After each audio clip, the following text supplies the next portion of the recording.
بسم اللہ الرحمن الرحیم۔ السلام علیکم ورحمۃ اللہ وبرکاتہ۔ ناظرین محترم، اس ویڈیو میں حضور صلی اللہ علیہ وسلم کا شام کا سفر اور دوسری شادی کے بارے میں ڈسکس کرنے والے ہیں۔ تو ناظرین، تقریباً 25 سال کی عمر میں حضرت صلی اللہ علیہ وسلم نے شام کا دوسرا بڑا سفر کیا، جو حضرت خدیجہ علیہ السلام کی تجارتی قافلہ کے لیے تھا۔ حضرت محمد صلی اللہ علیہ وسلم نے ایمانداری کی بنا پر اپنے آپ کو ایک اچھا تاجر ثابت کیا۔ آپ صلی اللہ علیہ وسلم دوسرے لوگوں کا مال بھی تجارت کی غرض سے لے کر جایا کرتے تھے۔ حضرت خدیجہ بنت خالد انتہائی شریف النفس اور صاحب حیثیت خاتون تھی۔ مکہ میں ان کا خاص مقام و رتبہ تھا، اور قریش کے عوام و خاص سبھی انہیں نہایت عزت و عظمت کی نگاہ سے دیکھتے تھے۔ خدیجہ رضی اللہ عنہ کا سلسلہ نسب پنجویں پشت میں رسول اللہ صلی اللہ علیہ وسلم کے خاندان سے جا ملتا ہے۔ وہ بیوہ تھی۔ اپنی شرافت نفس، پاکیزگی اخلاق اور عفت و عصمت کی وجہ سے زمانہ جاہلیت میں بھی لوگ انہیں طاہرہ کے لقب سے پکارتے تھے۔ سبحان اللہ، سبحان اللہ۔ حضرت خدیجہ رضی اللہ عنہ کا کاروبار اس قدر وسیع پیمانے پر تھا کہ اہل مکہ کا جب کوئی تجارتی قافلہ روانہ ہوتا تو اس میں اکثریت حضرت خدیجہ رضی اللہ عنہ کے مال و اسباب سے لدی ہوئی اونٹوں کی ہوتی۔ اپنے کاروباری امور کی انجام دہی اور نگرانی کے غرض سے حضرت خدیجہ رضی اللہ عنہ مختلف اشخاص کی خدمت حاصل کیا کرتی تھی۔ انہی دنوں حضرت خدیجہ رضی اللہ عنہ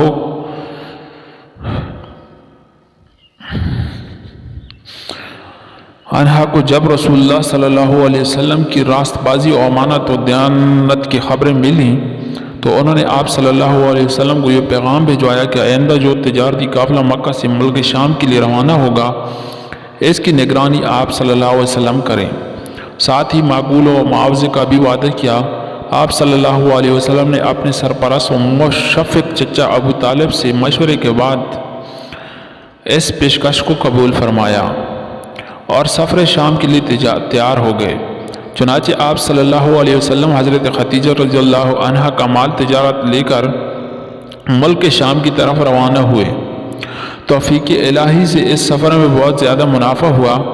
حضرت خدیجہ رضی اللہ عنہ نے مسیرہ نامی اپنا ایک غلام بھی اس سفر میں آپ صلی اللہ علیہ وسلم کے ہمراہ روانہ کیا تھا۔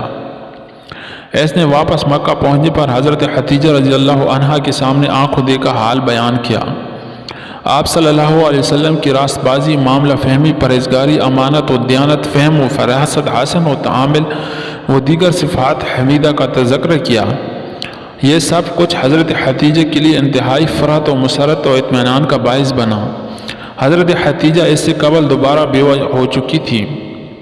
ان کا پہلا نکاح عتیق مخزومی سے اور پھر اس کی موت کے بعد دوسرا نکاح ہند تمیمی سے ہوا تھا۔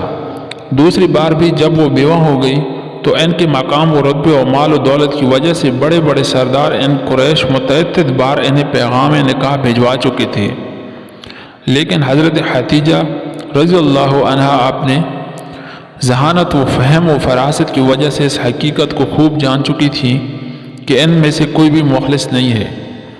یہ سبھی لوگ لالچی اور مخلص و مال و جمال کے بھوکے ہیں، اس لیے وہ ایسے تمام پیغامات کو رد کر چکی تھی۔ ایسے میں رسول اللہ صلی اللہ علیہ وسلم جب حضرت خدیجہ کا مال تجارت لے کر گئے اور اس سفر میں منافع بہت زیادہ ہوا، اور پھر یہ کہ سفر سے واپسی پر آپ صلی اللہ علیہ وسلم حضرت خدیجہ کو اس تجارت کا حساب و کتاب پیش کیا اور چپ چاپ چل دیے۔ حضرت خدیجہ رضی اللہ عنہ بس سوچتی ہی رہ گئی کہ کس قدر عجیب و غریب ہے یہ نوجوان، کس قدر سچا اور مخلص ہے یہ نوجوان، کس قدر سچی اور صاف ستھری ہے اس کی تجارت، کتنی معصومیت ہے اس کی ہر ادا میں، دوسروں کی بنسبت منافع کس قدر زیادہ لایا ہے کہ اللہ، لیکن معاوضہ کے معاملے میں کوئی تقاضا نہیں، کوئی مطالبہ نہیں، کوئی بحث و تکرار نہیں، معاوضہ جو ملا بس چپ چاپ قبول کر لیا۔ حضرت خدیجہ رضی اللہ عنہ کے لیے یہ سب کچھ انتہائی باعث حیرت تھا۔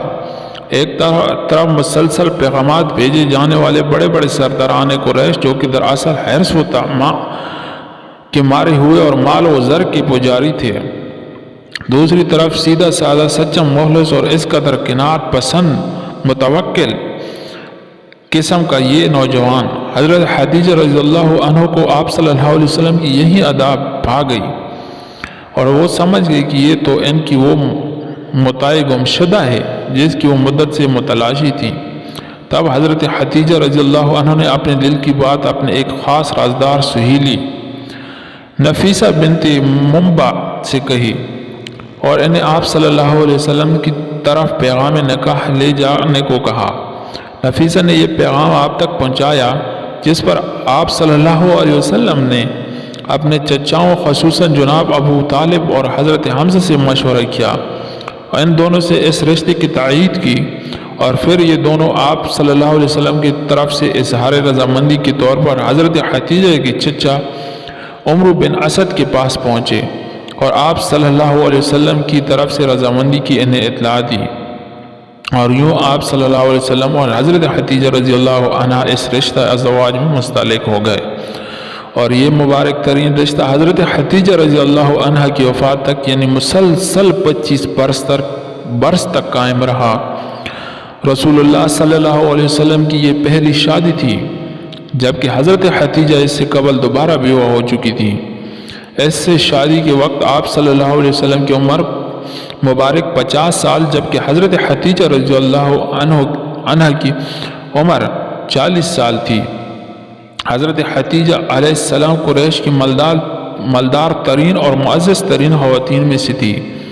حضرت خدیجہ علیہ السلام آپ صلی اللہ علیہ وسلم کی 4 بیٹیاں حضرت زینب، حضرت رقیہ، حضرت ام کلثوم اور حضرت فاطمہ پیدا ہوئیں۔ بعض علماء اہل تشیع کے مطابق حضرت فاطمہ علیہ السلام کے علاوہ باقی بیٹیاں حضرت خدیجہ علیہ السلام کی بھانجیں تھیں۔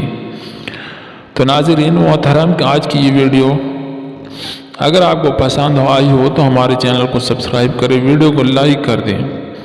انشاءاللہ نیکسٹ ویڈیو ملیں گے، تب تک اپنا بہت سارا خیال رکھیے گا۔ اللہ حافظ۔ اللہ تعالی ہمیں ان سب باتوں پر عمل کرنے توفیق عطا فرمائے، آمین۔